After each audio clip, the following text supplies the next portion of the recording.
حضرت داؤد علیہ نبینا علیہ السلام آپ کا ایک بڑا قریبی ساتھی تھا، دوست تھا آپ کا.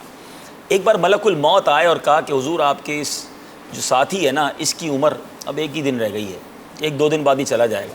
آپ بڑے افسردہ بھی ہوئے لیکن موت کا وقت مقرر ہے. 2 دن گزر گئے، 3 دن گزر گئے، مہینہ گزر گیا، بندہ صحیح سالم آپ کے سامنے، آپ حیران. اللہ کے نبی ہے.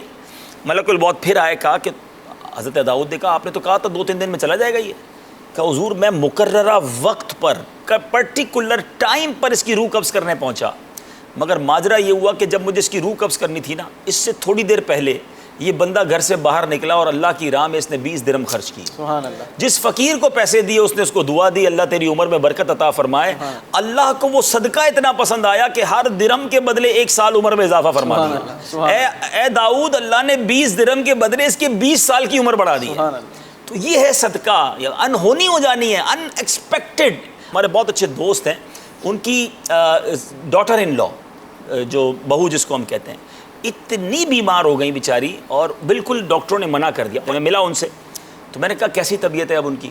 کہتے ہیں سارے ڈاکٹروں نے منع کر دیا تھا اور ہم بھی مایوس ہو گئے تھے، لیکن امیر اہل سنت سے بھی انہوں نے دعا کروائی اور بہت جگہ پر انہوں نے ماشاءاللہ دعائیں کی اور مجھے ان سے حسن ظن، انہوں نے صدقہ خیرات بھی بہت کیا ہوگا. کہتے ہیں امیزنگلی طبیعت بہتر ہونا شروع ہوگا، حالانکہ کینسر کا لاسٹ اسٹیج ہے.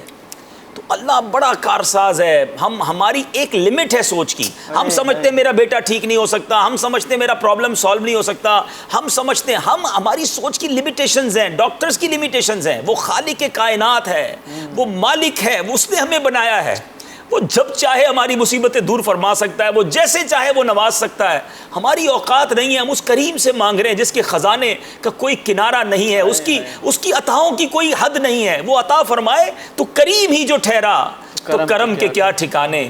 تو نوازنے پہ آئے تو نواز دے زمانے. اپنے رب سے محبت کیجئے، اپنے مالک سے محبت کیجئے، اپنی ہوپ ختم نہ کیجئے، اللہ سے نا امید نہ ہو جائیے. لا تقنطوا من رحمت اللہ. اے میرے بندو، میری رحمت سے مایوس نہ ہو. وہ خود اعلان فرما رہا ہے، میں کیوں مایوس ہو جاؤں؟ میں اس سے مانگی جاؤں کہ اللہ ہوں گناہگار، تو نے اتنا اچھا بنا دیا، اتنی نعمتیں دے دی ہیں، اب اس عطا کو جاری رکھنا، اس کرم کو جاری رکھنا. میرے مالک میری بات بنائی رکھنا، میری عزت بچائی رکھنا. میرے عیبوں پر پردہ ڈالا ہے، اے اللہ اس عیب کو چھپائی رکھنا. وہ قریب ہے اور ضرور انشاءاللہ وہ کرم فرمائے گا. بس ہم اس کی راہ میں عبادت بھی کرتے رہیں، اس کی فرما برداری بھی کرتے رہیں. اسی نے حکم دیا ہے تو اس کی راہ میں خرچ کرتے رہیں.